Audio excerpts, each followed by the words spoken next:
Betty. It's Cindy A. Lewis. Happy St. Patrick's Day. Yes, it is March 17th. And we are in just past the middle of the month for National Craft Month. Video a day on my channel. So excited. So today you saw in the opening, what do we do with all these scraps? We're going to make a cute little card, and I hope that you'll enjoy it. Don't forget to enter the March 1st contest to win prizes that will be drawn on March 31st. You can check out that video. The link is below. I invite you to subscribe and enjoy all the fun, crafty business we're doing this month and every one of my other videos. So let's get started. Today we're just going to make a card.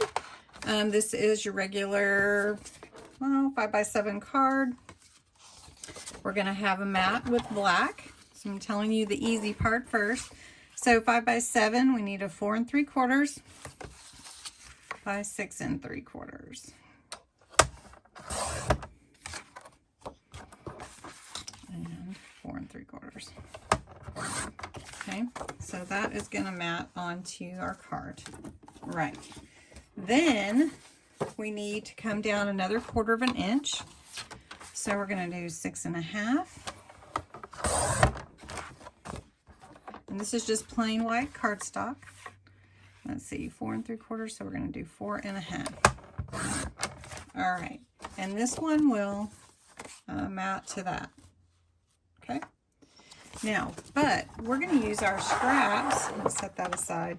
We're going to use our scrap paper to add to our page here so that we can use up scraps. And what you have to do is just find some pieces that you like that go together. So I'm just looking for pieces that I like. I'm not going to use that. Let's see. Now you can choose solids, you can choose printed, you can choose whatever you have. Let's see if I can find some that I already have cut. And we're going to use some of those. And then basically you're just going to put them together on the sheet of your paper. Now I'm going to show you different sizes you can use. So you can choose 1 inch or a 1/2 inch if you want, or whatever. But what you're going to do is you're going to lay them across on your paper, and you're going to glue them together. And then you're going to trim it, and it will be its own little cool design for the background.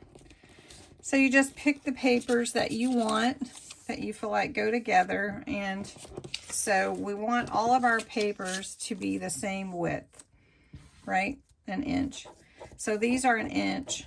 I'm not going to use the 1/2 inch, but they are a good size too. But see, you can use your papers up. So I'm going to cut these also, and they're all going to be 1 inch. So I'm just going to do that real quick. Okay, real quickly, all I'm going to do is I'm going to, kind of decide how I want my papers to be laid out and what type of angle do I want. Do I want them really angled? Do I want them less angled? I have some shorter ones here. And just see what I want to go next.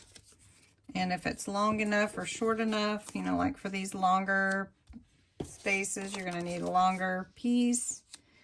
And then just keep going. And then you'll kind of see how you want it to look. If you don't like that look, like I don't really care for that really solid. And this one too, I mean, I like it, but it doesn't really fit with the look. So I'm just going to keep looking to see what I like and put them together. And then we'll probably use this one again. And so then we'll trim that. So what we want to do first is glue those all down. So I'm just going to use the Collal glue because it won't soak into the paper. Okay. So let's get this up here. I'm going to put a little on this corner. Make sure my corners have glue. All right. So we'll start with the shorter one, because I really don't care which one goes where. And we're just going to lay them out next to each other on the paper. And then we'll let that dry really well. Okay.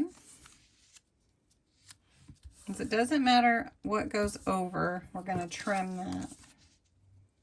So you're just going to lay your papers out. And then you want to make sure you're not glued to your background back here.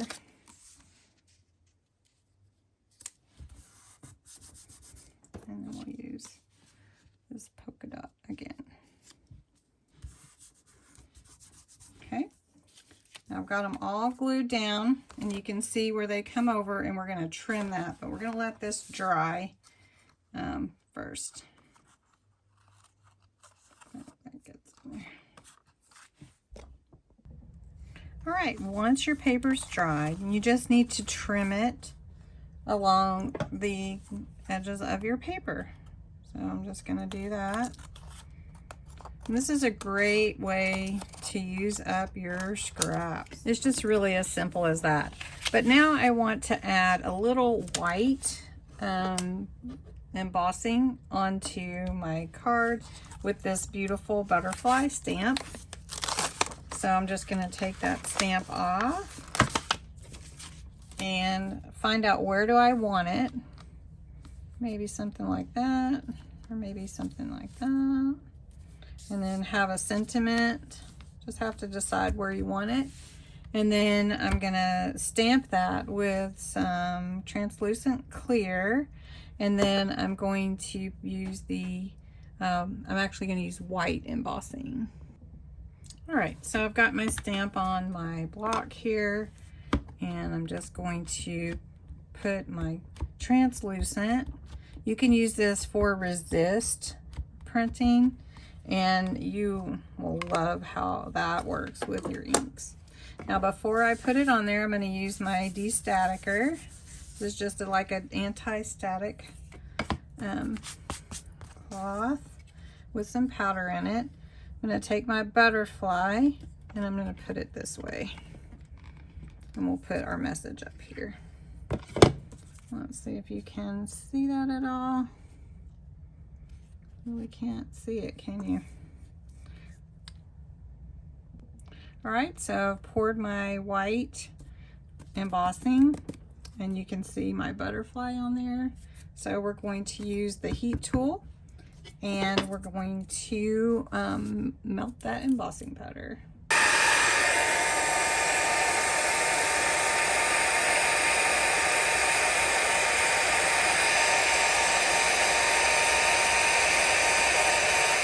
All right, so that butterfly turned out really pretty, and that's what I wanted. Just a little faint little butterfly there. So then I can put my message on. So what I want to do is I want to mat this onto my card, and then onto my matting, and then onto my card. So and then just finish it up. And that's your card. Isn't that pretty? Using up your scraps, getting it looking all cute. And there you go, finished project.